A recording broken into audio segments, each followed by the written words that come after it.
प्राथमिकता दी है और 2014 में जब प्रधानमंत्री नरेंद्र मोदी जी के नेतृत्व वाली सरकार आई, उस वक्त जो बजट स्पेस डिपार्टमेंट को दिया जाता था तो 5,168 करोड़ हुआ करता था, जिसे हमारी बहुत सारी कंपनियां हैं जो स्पेस टेक्नोलॉजी के क्षेत्र में, एरोस्पेस के क्षेत्र में, डिफेंस R&D के क्षेत्र में काम करती है, जिनके लिए इस उपलब्धि के बाद अनेक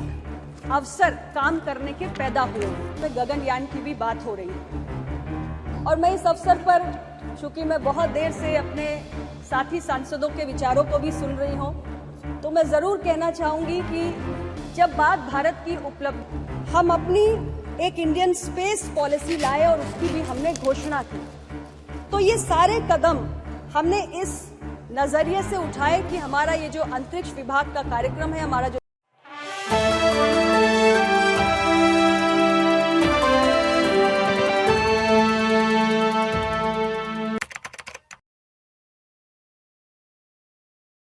धन्यवाद सभापति महोदया, इस महत्वपूर्ण विषय पर आपने मुझे मेरी बात रखने का अवसर दिया। आज हम इस नए संसद भवन के अंदर चंद्रयान 3 की सफलता और भारत की अंतरिक्ष के क्षेत्र में जो भी उपलब्धियां रही हैं उसके संबंध में विचारों का आदान प्रदान कर रहे हैं। सभापति महोदया, गत 23 अगस्त 2023 को भारत ने चंद्रमा की सतह पर अपने तिरंगे को लहराने की उपलब्धि प्राप्त की है और इसके साथ ही भारत चंद्रमा की सतह पर उतरने वाला दुनिया का चौथा देश बन गया है और दक्षिणी ध्रुव पर उतरने वाला दुनिया का पहला देश बनकर उभरा है। चंद्रयान 3 की सफलता के बाद हमने आदित्य L1 की सफलता को भी देखा और आज देश में गगनयान की भी बात हो रही है। और मैं इस अवसर पर, चूंकि मैं बहुत देर से अपने साथी सांसदों के विचारों को भी सुन रही हूं,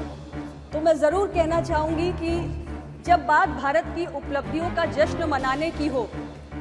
तो किसी भी प्रकार का आपसी विवाद नहीं होना चाहिए। भारत के अंतरिक्ष क्षेत्र की जो यात्रा है वो 6 दशक से भी लंबी रही है और इसमें कोई भी किसी प्रकार का कोई मतभेद नहीं होना चाहिए कि इतने वर्षों की यात्रा में भारत के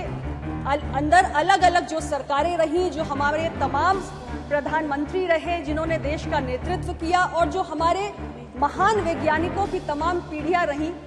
उन सब के सामूहिक और सतत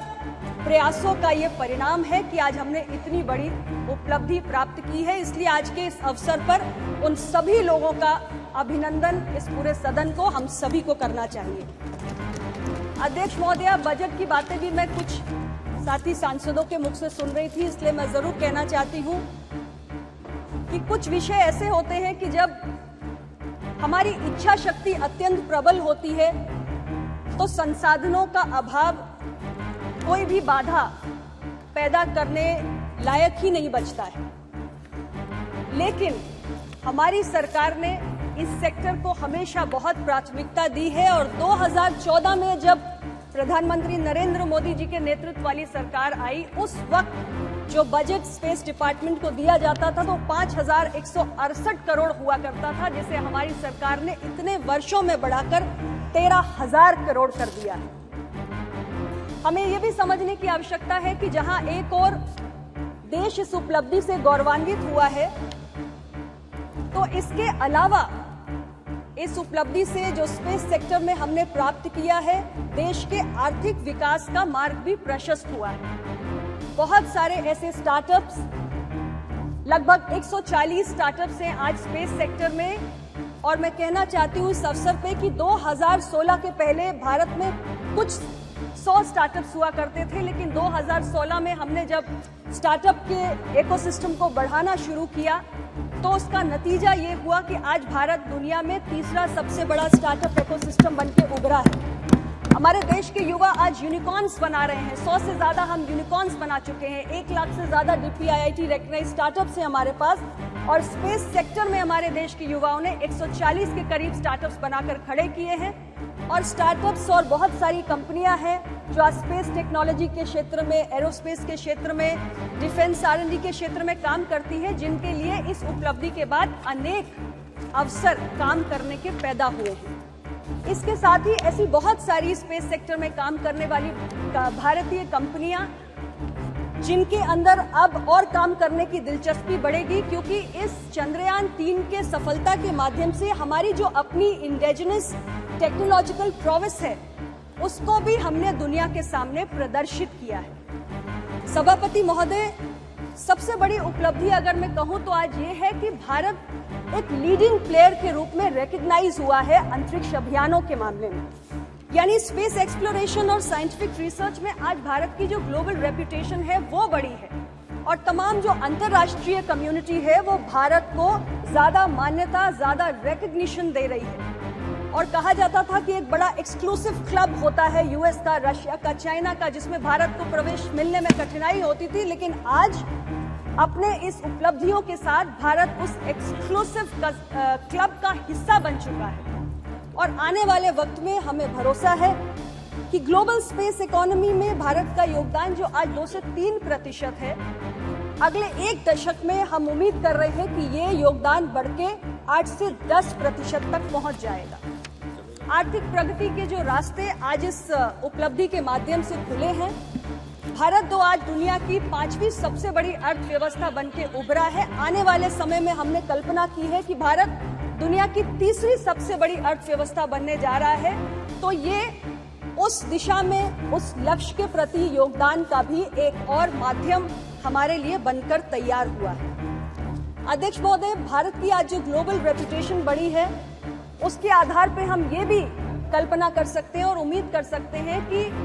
आने वाले समय में स्पेस सेक्टर में बहुत सारे जो अंतर्राष्ट्रीय स्तर पर कोलैबोरेशंस होते हैं, जो पार्टनरशिप्स होती हैं अलग अलग स्पेस फेयरिंग नेशंस के साथ, उसमें भी भारत के लिए तमाम संभावनाएं बढ़ती हुई प्रतीत हो रही हैं। मैं माननीय प्रधानमंत्री जी के लिए जरूर कहना चाहती हूँ कि हमारे प्रधानमंत्री जी ने स्पेस टेक्नोलॉजी के महत्व को समझा है, उसकी उपयोगिता को समझा है